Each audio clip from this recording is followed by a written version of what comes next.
세상에 떠도는 기묘한 괴담들. 첫 번째 이야기. 대학가에 사고가 많은 집. 우리 학교는 경북에 있는 대학교인데 특이하게 옆 동네 이름을 딴 대학교이다. 근데 본교 캠퍼스가 정작 그 동네에 없다는 게 어이없지. 우리 학교의 경우 학생들이 크게 보면 세 개 동네에 거주하는데 S동네, N동네, P동네라고 가정할게. 내가 이번에 말하는 동네는 S동네에 대한 이야기야. 우리 학교는 원래 A광역시에 있었는데 80년대 당시 옆 지역으로 캠퍼스를 이전하게 되었고 사실상 산을 깎아서 대학을 만들었어. 그래서 캠퍼스 도서관 맞은편 낮은 산자락에는 아직도 공동묘지가 있었어. 먼 곳에서 학업을 위해 이사 온 학생들을 위해 원룸촌이 생기기 시작했는데 가장 먼저 생긴 동네가 S동네야. 그래서 지금도 S동네의 원룸들은 20, 30년이 넘은 건물들도 많아. 내가 오늘 말하고 싶은 건물은 S동네에 있는 D원룸에 대한 이야기야. D원룸은 95년에 준공된 원룸인데 지금까지 그 집에서 자살, 돌연사로 죽은 사람들만 5명인 원룸이야. 얘도 그 원룸만 사람들이 죽어간다고 해야 하나. 워낙 꺼림직해서 지금도 사람들이 거의 안 살았어. 엿보기에는 진짜 평범하고 오히려 준공된 지 오래된 원룸인데도 건물 외관이 이뻤어. 그리고 햇빛도 잘 들어오고 월세도 저렴한 편이었지. 나 같은 경우 10학번이고 졸업 후에도 학교 근처에 직장을 구했던 터라 S동네에서 임대사업을 하는 부동산 사장님이랑 친해졌는데 그분께 들은 이야기는 이랬어. 처음에 그 건물을 준공한 사람은 60대 할머니였다고 했어. 95년 당시 60대면 아마 지금 살아계신다면 상당히 고령일 거라고 추측이 돼.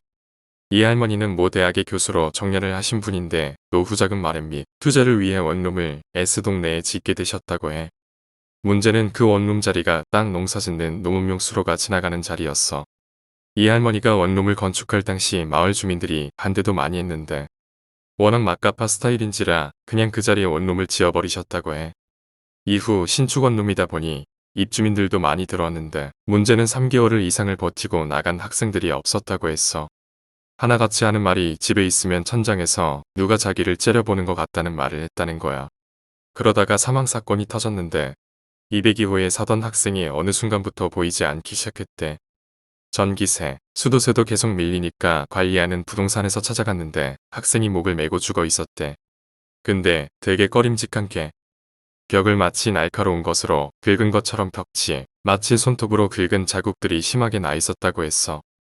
당시에는 인터넷도 딱히 많이 보급된 시기도 아니었기에 딱히 소문으로 퍼져서 원룸의 입주를 희망하는 사람들이 줄어들거나 그러지는 않았었대. 두 번째 사건은 98년에 일어났는데 살인사건이 일어났어. 301호에 동거하던 두목과 시시 커플이었는데 여자가 자고 있던 남자 목을 벌목할 때 사용하는 칼로 잘라버렸다고 했어. 여자 말로는 자꾸 귀에서 어떤 여자가 자기 남자친구 목을 베라고 속삭이듯이 말해서 베었다고 말을 했고 이 사건의 경우 워낙 엽기적인 사건인지라 학교에 금방 소문이 퍼졌어. 이후 여자애는 재판에서 무기징역 판결을 받아서 아직도 복역 중인 걸로 알고 있어. 세 번째 사건은 3년에 있던 일인데 혼자 살던 여아구가 사망한 사건인데 부동산 사장님 말씀으로는 101호 아니면 103호라고 하셨어. 고독사로 죽었는데 죽은 무렵 자체가 기괴했다고 했어. 눈을 뜨고 입을 벌리고 죽었대. 근데 이 학생도 죽기 전에 주위 친구들이나 가족한테 집에 누가 있는 것 같다는 이야기를 그렇게 자주 했다고 해. 네 번째 사건은 좀 시간이 흘러서 10년에 있던 일이었고 내가 직접 목격한 일이어서 아직도 기억이 나. 304호에 살던 남학생이었는데 되게 밝은 성격을 가진 아이였어. 동네에 있는 대학가 식당에서 아르바이트도 하던 애였는데 성격도 좋아서 인기도 많던 애였거든. 아마 내 기억으로는 6월에 종강하기 직전이었을 거야. 내가 학교 수업이 끝나고 귀가 중이었는데 근처에서 톡 하고 되게 둔탁한 큰 물체가 떨어지는 소리가 들렸는데 곧바로 비명소리가 들렸어. 상당히 안 좋은 일이 벌어졌구나 생각이 들어서 바로 뒤돌아서 한 바퀴 돌아서 우리 집으로 갔거든. 다음날 들은 이야기로 그 학생이 옥상에서 투시를 했다고 했어. 참고로 지금은 계속 일이 터지니까 학교에 소문이 많이 나서 아무것도 모르는 외국인 교환학생들이 많이들 산다는데 듣기로는 집이 이상하다고 해서 여전히 3, 4개월도 못 살고 나가는 학생들이 많다고 해. 두 번째 이야기. 이상한 아줌마. 4, 5년 전 크리스마스 이브에 나랑 내 친구는 부산으로 1박 2일 여행을 갔어. 20대 초반이라 둘 다 숙소를 잡거나 호텔을 잡기엔 예산이 부족했던 탓에 경치도 예쁘고 시설이 좋아 젊은 사람들이 1박 때우기 좋다는 찜질방에서 하루 대충 때우고 아침 일찍 다시 서울 가는 기차를 타기로 했어. 찜질방에 도착하고 보니 그곳은 야경이 좋아서 연말연시에 문전성시를 이루는 곳이었고 거짓말 요만큼도 안 더하고 모든 사람이 정말 5cm 간격으로 줄 서서 자야 겨우 누울 수 있는 상태였어. 밑에 까는 매트는 고사하고 나무 토막 베개도 동이 났고 나랑 내 친구는 정말 5cm 간격으로 옆에서 코를 고는 아저씨들 수백 명이 있으니 찜질은 고사하고 숨쉬기도 어려워서 최대한 빨리 씻고 날 밝으면 바로 나가자고 하고 겨우 버티고 있었어. 근데 한 60대 후반으로 보이는 아주머니가 까만색 큰 비닐봉지에 오란다, 뻥튀기 전병 등등 20가지 정도 잔뜩 섞인 과자 봉지를 주시며 나눠 먹자며 말을 걸어 오셨어. 나는 워낙 의심이 많은 성격이라 그냥 받는 척만 하고 안 먹었는데 친구는 아주머니랑 막 이야기를 트면서 그 과자를 받아 먹는 거야. 옆에서 가만히 둘의 대화를 들어보니 아주머니가 왕년에 자기가 여기 일대 식당을 주름 잡았다면서 지금도 건물이 몇 채고 자기가 부리는 사람이 몇 명이고 이런 말을 하시더라고. 이때까지만 해도 그냥 어디에 기억에 절어 사시는 허풍심한 아줌마인가 보다 생각했고 새벽 4시에 목욕탕 청소가 끝난 후에 나랑 친구는 1번으로 샤워를 마치고 나갈 준비를 했지. 대화 간간히 아주머니는 우리 행선지를 계속 물어보더라고. 난 대답을 안 했고 친구는 서울로 간다고 했던 것 같아. 그리곤 준비하느라 한두 시간이 흐르고 밖으로 나와서 갈림길 맞은편 횡단보도에 서 있는데 마치 우리를 기다린 것 마냥 자기도 가는 참인데 같이 가자고 길을 모르면 자기가 알려주겠다고 하더라고. 그때가 겨울이고 시간이 5시 반에서 6시쯤이어서 칠흑같이 어두웠고 친구 둘 다 모르는 길이라 친구는 넙죽 감사합니다 하고 따라가기 시작했고 나는 좀 찜찜한 기분이 들었어. 가로등이나 좀 번화한 거지만 같이 걸어가 보자 하고 좀 걸었나. 누가 봐도 깜깜한 바닷가 쪽으로 계속 우리를 데리고 가는 거야. 분명 우리는 해운대 번화가로 간다고 했는데 그래서 내가 아주머니 지금부턴 제가 길을 알아요. 데려다 주셔서 감사합니다. 먼저 가볼게요 하고 친구를 질질 끌고 반대편으로 달려서 택시를 잡아 탔어. 근데 그 아주머니는 찜질방에서 몇 시간 동안 친한 척했던 거와는 다르게 우리가 간다고 하니 뒤만 쓱 돌아보고 자기 가던 길을 가더라고. 그래 잘 가요. 학생들 이런 말도 없이. 택시 타자마자 기사 아저씨에게 해운대로 가려면 저쪽으로 가야 하는 게 맞아요? 라고 물어보니 아니 거기는 아무것도 없는 바닷가 근처 폐창고라고 하시고는 지금 시간에는 위험해라고 하시며 아줌마가 우리를 이끌던 완전 반대 방향 번화가로 태워주셨어. 지금 생각해도 그 아줌마를 따라갔으면 무슨 일이 있었을지 소름 돋고 무서워. 귀신은 아니었던 것 같은데. 세 번째 이야기. 대학교의 귀신. 우리 학교 이야기인데 우리 학교는 공포 이야기로 꽤 유명해. 우리 학교는 인문대가 여러 곳이 있는데 내가 졸업한 지 오래돼서 기억은 잘 안 나지만 정문 근처에 있는 곳이 1호관이야. 근데 여기는 절대 저녁에 4층에 혼자 있지 말라는 선배들의 경고가 있었어. 나 때만 해도 뽕군기가 넘치던 시절이어서 선배 말이 헌법 수준으로 무서운 시절이었기에 우리는 아예 가지를 않았어. 근데 사람이 하지 말라고 하면 하고 싶어 하는 법이잖아. 특히 우리 학과 여자애들 중에서는 활발한 애들이나 호기심이 강한 애들이 많아서 기숙사에 살던 애들이 날짜, 시간을 정해서 인문대 4층에 간 거야. 다음날 1교시가 수업이어서 당시 자취 중인 나는 일찍 전공 수업을 수강하러 인문대에 갔는데 구급차가 와 있고 누가 실려가더라고. 내가 옆에서 구경하던 분한테 무슨 일 있냐고 물어보니까 우리 과 애들이 거품 물고 기절한 걸 아침에 청소하던 미화원분이 발견했대. 이 부분은 당시 태어난 애들한테 직접 들은 이야기야. 얘네 말로는 기숙사 통금이 11시인데 겁없게도 2층에서 커튼을 연결해서 뛰어내려 탈출했고 인문대 1호관 4층에 가보기로 했대. 1호관까지는 왔는데 너무 어두워서 무서웠기에 기차놀이를 하듯이 서로 어깨에 손을 올리고 올라갔다는 거야. 그렇게 4층까지 올라왔고 선배들이 밤늦게 절대 들어가지 말라는 문제의 호실까지 들어갔는데 아무것도 없었대. 그래서 선배들이 구라친 거라고 판단하고 안심하고 나가려고 했는데 문이 잠겼다고 해. 그리고는 불이 깜빡거리면서 강의실 전등이 깜빡깜빡해졌는데 검은색 그림자 4개가 창문 맞은편 벽에 비치는데 이게 빛이 반사가 되면서 보이니까 더 공포스러웠대.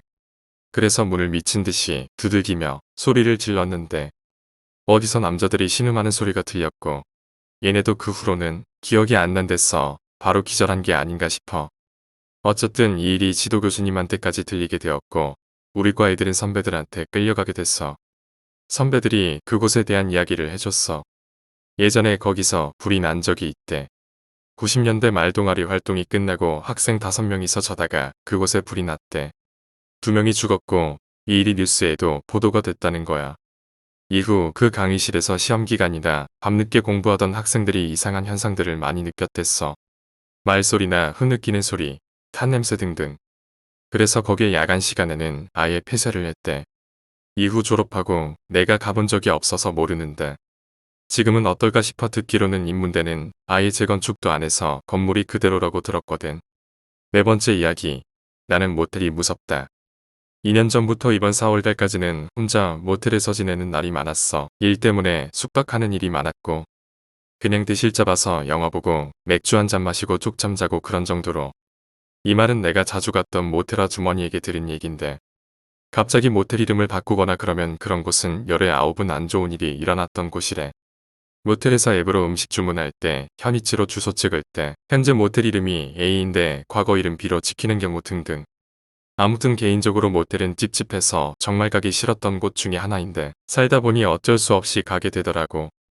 별의별 모텔을 다 가서 느낀 거는 내 집처럼 편하고 잠도 잘 자고 일어나서는 개운한 곳이 있는 반면에 어느 곳은 그냥 찝찝한 기분이 들어서 잠도 안 오고 술김으로 자려 해도 취하지도 않고 잠도 안 오는 곳이 있어. 여러 모텔을 다니다가 그날도 새로운 애인 모텔에 갔어. 모텔방은 그냥 평균이었고 뭐랄까 곰팡이 냄새, 호레비 냄새 섞인 냄새가 나서 창문 열어두고 머리에 뿌리는 스프레이 모기 잡는 스프레이 좀 뿌렸어. 그냥 오늘 대충 버텨봐야겠다 생각하고 어느 때처럼 편의점 도시락에 맥주 마시고 영화를 보면서 자려고 하는데 잠이 안 오더라고. 뒤척거리다가 담배를 피려고 창문 열고 창각이 돼서 담배를 피는데 TV 쪽 벽지가 벗겨져 있더라고.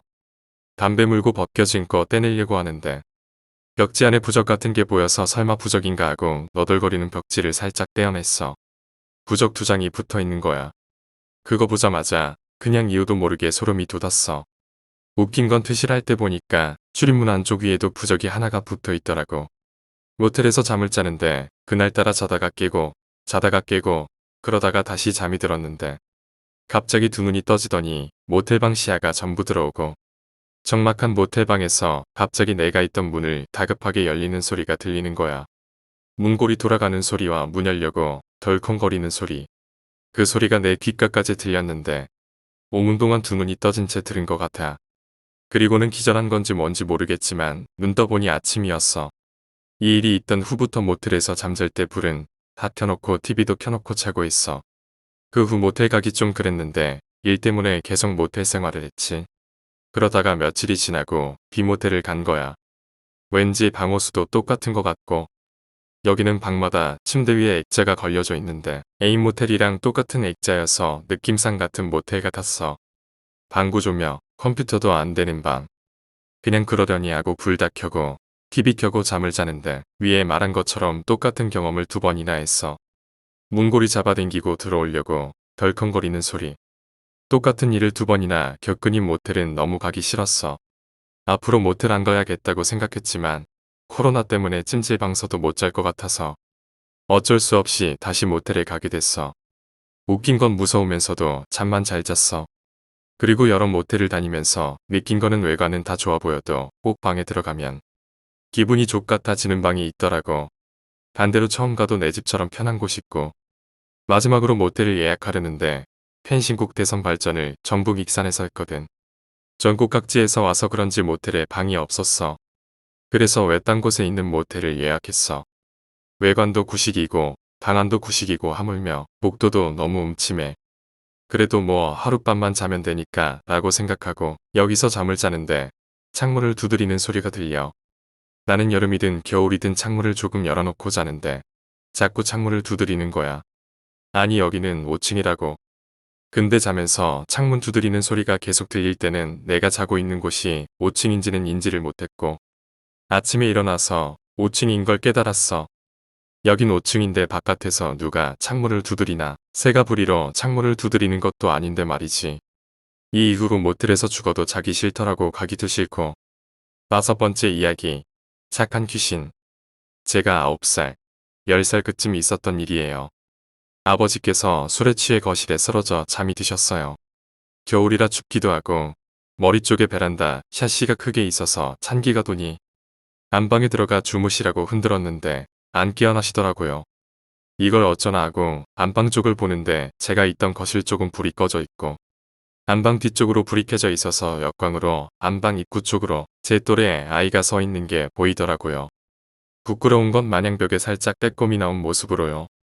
까맣게 눈, 코, 입이 보이지 않는 아이였는데 옷이나 자세한 건 안 보이고 그냥 7살쯤 된 까까머리 아이였어요. 나쁜 느낌은 아니었고 뭔가 순한 동생 같은 느낌이었어요. 절 빤히 보는 것 같아서 괜히 좀 멋쩍어져서 아버지 옷을 잡고 더 세차게 흔들어 깨웠어요. 그런데 갑자기 아이 있는 쪽에서 인기척이 느껴져서 보니 그 까까머리 아이가 다급하게 당황한 것처럼 손을 휘적휘적했어요. 얼굴은 잘 안 보이는데 뭐라 소리를 지르고 삿대질을 하며 손가락으로 뒤를 보라고 말하는 것 같더라고요. 뭐지? 하며 일어서서 뒤를 도는 순간 갑자기 베란다 샤시가 누워 계신 아버지 쪽으로 쓰러지는 거예요. 이게 문틀에 딱 맞는 형태니까 빠질 수가 없는 건데 말도 안 되게 그게 갑자기 쓰러지더라고요. 서 있던 저는 그대로 샤시문을 받아냈고 아이가 있던 쪽을 보니 이미 사라졌더라고요. 제가 문을 받아내지 않았다면 누워 계셨던 아버지가 다칠 뻔했다고 어머니께서 잘했다고 칭찬하시고 웃으시며 넘어갔었는데 가끔 그때 까까머리 아이는 무엇일까 궁금하기도 하고 신기하기도 합니다. 6번째 이야기. 귀신보다 사람이 무섭다. 내가 초등학교 6학년 시절에 겪었던 소름 끼치는 이야기를 얘기해보려 해. 인간이 얼마나 소름 끼치게 무서운 존재인지 실감하게 될 거야.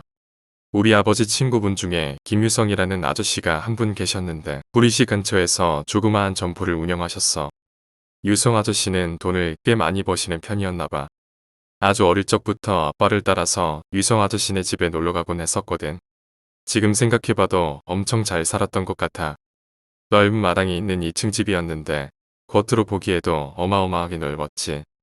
초록색 대문을 열고 들어서면 양옆으로 넓은 잔디가 깔려 있었고 한참을 걸어가야 그 집 현관문에 도착할 수 있을 정도로 말이야. 어릴 적 나는 유성 아저씨의 아들이 되고 싶을 정도로 그 집은 부자였어. 아저씨는 부인과 아들 2명이 있었는데 당시 큰 아들이 20살이었었고 작은 아들이 중학생이었어. 내가 집에 놀러가는 날이면 2명의 형들은 마치 친동생과 놀아주듯이 오락실에 데려가서 갤러그도 시켜주고 문방구에 들려 요거트도 사주었고 자전거 뒤에 태우고 동네 여기저기를 구경시켜주곤 했어. 당시 그 집이 위치해 있던 곳은 구리시 사거리에서 의정부 방향으로 가는 길목에 있었거든. 그때까지만 해도 한적한 마을이었어. 당시에는 슈퍼가 많지 않아서 단독주택을 개조해서 만든 구멍가게가 마을 곳곳에 있었어. 내가 지루해야 할 때면 작은 형은 집 뒤편에 있는 가게에 들려 컵라면 모양의 아이스크림을 사다 주곤 했어. 외아들로 자라서인지 외로움을 많이 타던 나에게 그 2명의 형들은 든든한 보호막 같은 느낌이었지.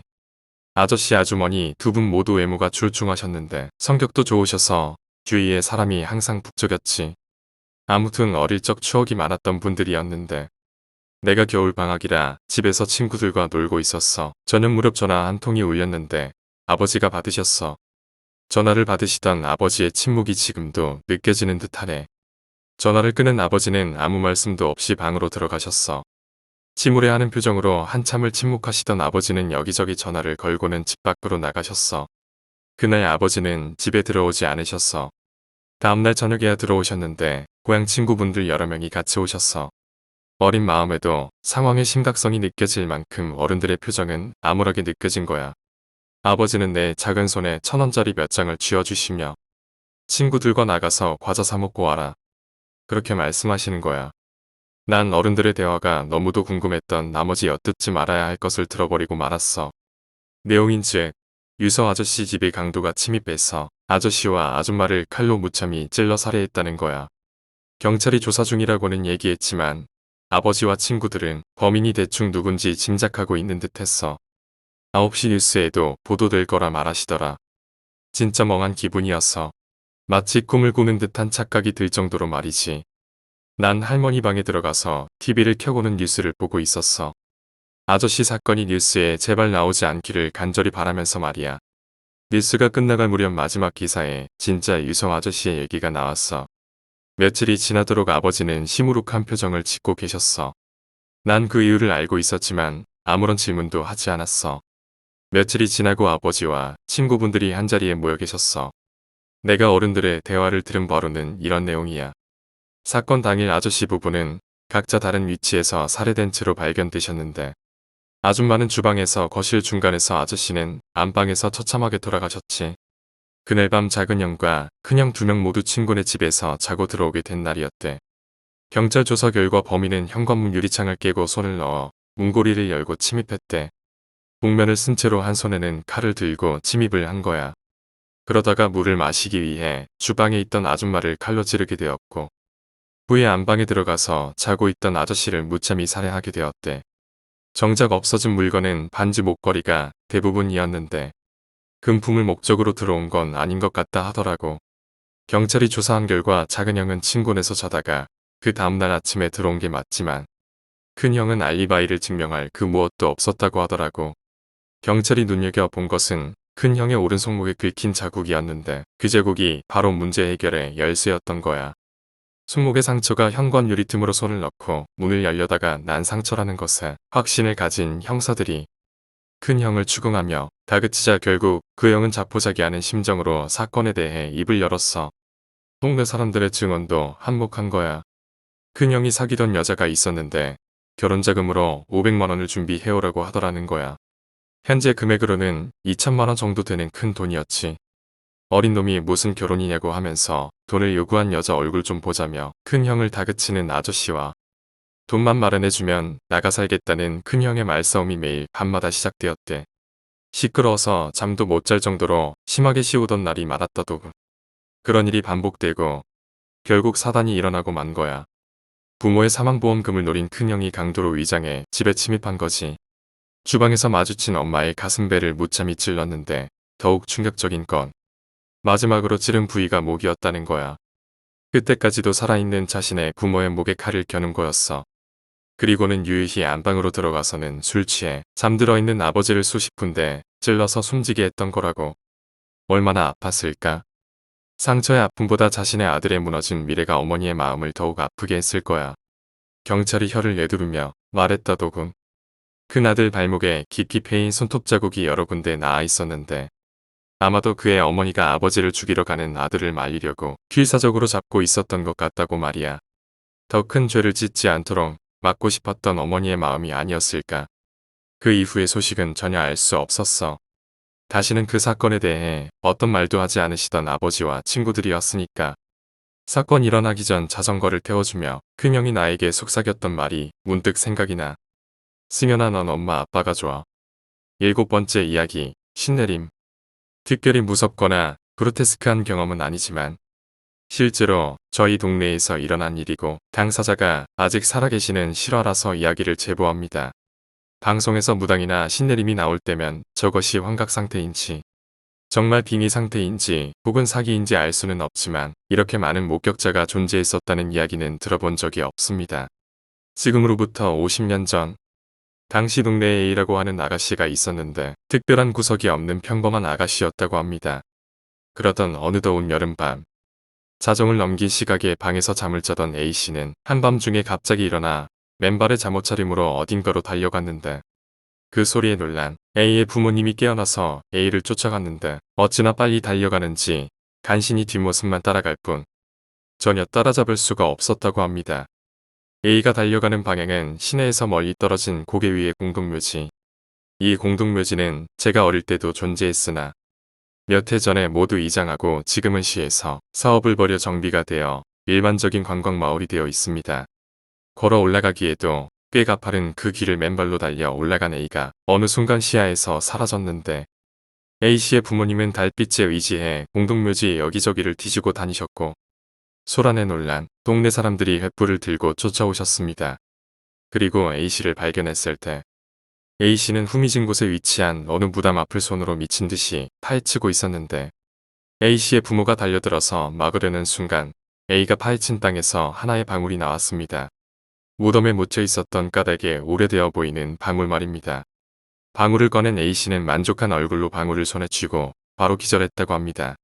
그 후 A는 신내림을 받게 됩니다. A씨가 파헤친 그 무덤은 연고도 없고 이젠 사람들 기억에서 잊혀진 무당의 무덤이었다고 하는데, 사람들은 무당의 귀신이 데려갔다고도 하고 신이 불렀다고도 하는데 정확히 아는 사람은 당시 주변에는 없었습니다. 어쨌거나 A씨는 상당히 영험한 능력을 갖춘 무당이 되었습니다. 이야기는 여기서 끝난 게 아닙니다. 그렇게 A가 신내림을 받은 몇 달 동안 다른 인생을 시작하고 있었는데 어떤 여자가 무서운 얼굴을 하고 A를 찾아왔습니다. 그 여자를 마주한 순간 A 역시 살기 어린 눈으로 상대방을 마주보았다고 합니다. 당시 곁에 있던 A의 가족은 그 여자를 일면식도 없는 사람이라 했고, 점을 보러 왔던 사람들도 흉흉한 분위기에 아무 말도 하지 못했습니다. 한참을 서로 노려보다가 A를 찾아온 여자가 입에서 거품을 흘리며 그대로 쓰러져 기절했습니다. 사람들이 모두 놀라서 다가가려는데 A씨가 쓰러진 여자의 허리춤을 뒤지더니 빨갛고 파란 천으로 만들어진 주머니 하나를 꺼냈습니다. 그 안에 들어있는 건 매우 오래된 엽전이었습니다. A씨는 아무렇지 않게 그 주머니를 자신의 허리에 착고 잠시 후 여자가 깨어났을 때 자신이 무슨 일을 했는지 전혀 기억을 못했습니다. 여자의 집은 꽤 먼 곳에 있었고 자신이 왜 왔는지도 모르고 있었는데, 나중에 들은 얘기로는 그 여자 역시 A가 봤던 그 무덤에서 그 엽전을 가져갔다고 했습니다. 연세가 있으셨던 어른들은 한 명의 무당이 남긴 두 가지 물건을 두 사람이 차지했으니 둘 중 한 명이 남은 하나를 차지해서 온전한 한 쌍을 만들기 위해 싸운 게 아닐까라고 얘기했습니다. 이윽고 엽전을 빼앗긴 여자는 별 표정도 없이 집으로 돌아갔고 엽전까지 얻은 A는 그 후로 더 영험해졌다고 했습니다. 이제 고령의 할머니이신 A씨는 태백산 근처에 살면서 수시로 산에 올라가 기도를 드리고 영험한 무당으로 꽤 이름이 알려졌습니다. 그때 동네에 사시던 어른들 중에 이 사건을 모르는 분이 안 계시다고 합니다. 특히 당시에 횃불을 들고 공동묘지까지 달려갔다는 몇몇 어른들은 지금도 그때를 생각하면 오싹하다고 하십니다.